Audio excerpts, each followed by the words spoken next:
తాడేపల్లిగూడెంలో ద్విపుష్కర పంచాంగం ఆవిష్కరణ కార్యక్రమం ఘనంగా జరిగింది. రాష్ట్ర ప్రభుత్వ విప్, ఎమ్మెల్యే బొలిశెట్టి శ్రీనివాస్ ముఖ్య అతిథిగా పాల్గొని పంచాంగాన్ని ఆవిష్కరించారు. రాబోయే 25 సంవత్సరాలకు సంబంధించిన పంచాంగాన్ని రచించడం అభినందనీయమని ఆయన అన్నారు. పంచాంగకర్త పల్లావజల రామకృష్ణ శర్మను సన్మానించి అభినందించారు. ప్రజల దైనందిన జీవితానికి అవసరమైన వాస్తు, పంచాంగ అంశాలను ఈ గ్రంథంలో పొందుపరిచామని రామకృష్ణ శర్మ తెలిపారు. కార్యక్రమంలో పలువురు జ్యోతిష, వాస్తు నిపుణులు, ప్రముఖులు పాల్గొన్నారు.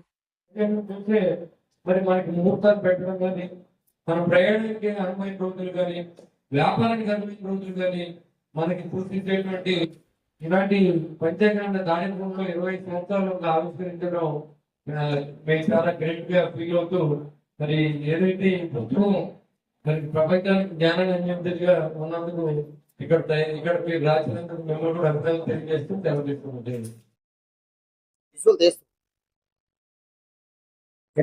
శ్రీ గురుభ్యో నమః. ఈరోజు తాడేపల్లిగూడెం మాగంటి కళ్యాణ మండపంలో నాచే రచించబడినటువంటి 2025 నుంచి 2050 వరకు ద్విపుష్కర పంచాంగాన్ని పెద్దల సమక్షంలో, అలాగే మన తాడేపల్లిగూడెం శాసనసభ్యులైనటువంటి శ్రీ బొలిశెట్టి శ్రీనివాస్ గారి యొక్క చేతుల మీదుగా ఆవిష్కరణ చేయడం జరిగింది. ఇది 25 సంవత్సరాల పంచాంగం, అంటే 2025 నుంచి 2050 దాకా ఉంటుంది.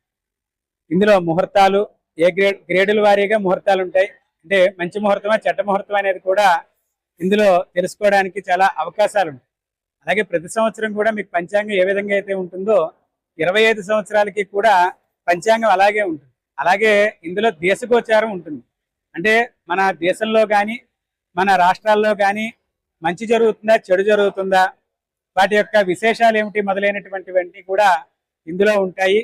ఈ కార్యక్రమానికి ఎక్కడెక్కడి నుంచో తెలంగాణ, ఆంధ్రప్రదేశ్ నుంచి వచ్చినటువంటి మా శ్రేయోభిలాషులు, మిత్రులు, అలాగే మా శిష్య బృందానికి అందరికీ కూడా ప్రత్యేకమైనటువంటి యొక్క నమస్సులు. అధిపతియే నమః, ఐం మహాసరస్వతియే నమః. నా పేరు కామవరపు విజయమారుతి శర్మ అండి. రామకృష్ణ గారికి హృదయస్థానీయుని, వారు నాకు హృదయస్థానీయులు, వారికి నేను హృదయస్థానీయుని.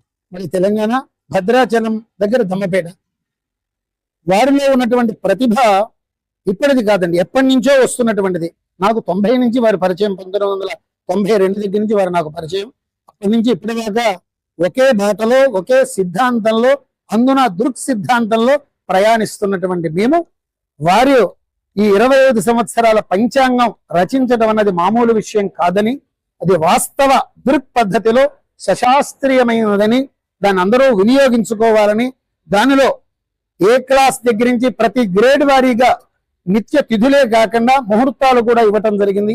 మా అందరికీ ఎంతో ఆనందదాయకం ఇది.